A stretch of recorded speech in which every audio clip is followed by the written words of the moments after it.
जय श्री कृष्ण दोस्तों।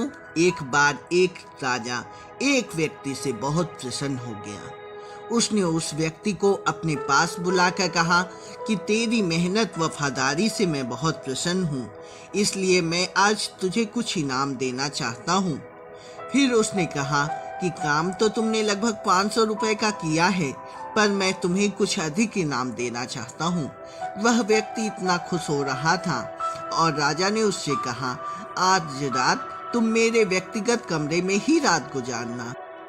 वहाँ सब प्रकार की कीमती सामान रखा हुआ है, तुम्हें जो चाहिए वह उसमें से तुम ले लेना, परंतु सुबह 7 बजे तक कमरा खाली कर देना। व्यक्ति का तो खुशी के कारण ठिकाना ही नहीं था। वह अपने भाग्य को सराहने लगा और सोचने लगा कि सचमुच भगवान जब देता है तो छप्पर फाड़ कर देता है। वह व्यक्ति रात को ठीक 9 बजे राजा के कमरे में प्रवेश करता है।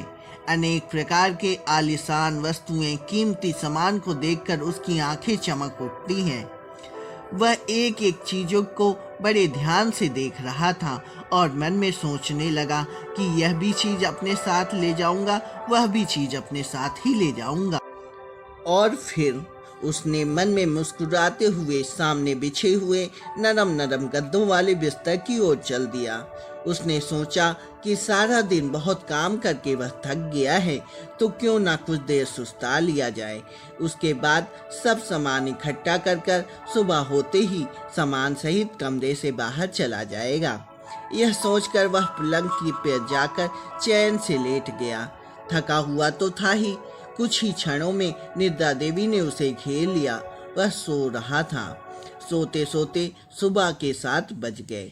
उसी वक्त राजा के नौकर ने आकर दरवाजा खटखटाया। वह व्यक्ति आंखें मचलता हुआ हड़बड़ा कर उठा। उसने जल्दी में बिस्तर से उठकर दरवाजा खोला। नौकर ने कहा, समय पूरा हो गया है। उस व्यक्ति ने घड़ी की तरफ देखा और कमरे से बाहर निकलते वक्त सामान तो बांध कर रखा नहीं था, सो एक टेबल लैंप को ही खींचता हुआ चला गया। और किसी से पूछने पर मालूम हुआ कि उस लैंप की कीमत कुल 500 रुपए ही है। जितना उस व्यक्ति ने काम किया था उसको उतनी ही प्राप्ति हुई है। दोस्तों, जरा सोचिए, सारा कमरा कीमती सामान, आलीशान वस्तुओं से भरा हुआ था। उसके सामने ही था। वह उसमें से जितना चाहे उतना सामान ले जा सकता था, परंतु भाग्य के बिना मनुष्य को कुछ प्राप्त नहीं होता, चाहे कारण कोई भी हो, जैसे नींद का ही ले लीजिए। परंतु याद रखना, भाग्य भी अपने कर्मों से ही बनता है।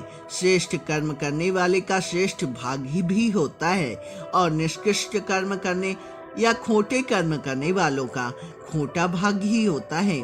जैसे उस व्यक्ति ने 500 रुपए का काम किया था और 500 रुपए की कीमत उसे मिल गई। मनुष्य को चाहे कुछ भी हो, अपने कर्मों पर सबसे पहले पूरा ध्यान देना चाहिए। कर्म से ही उसका भाग्य बनता है।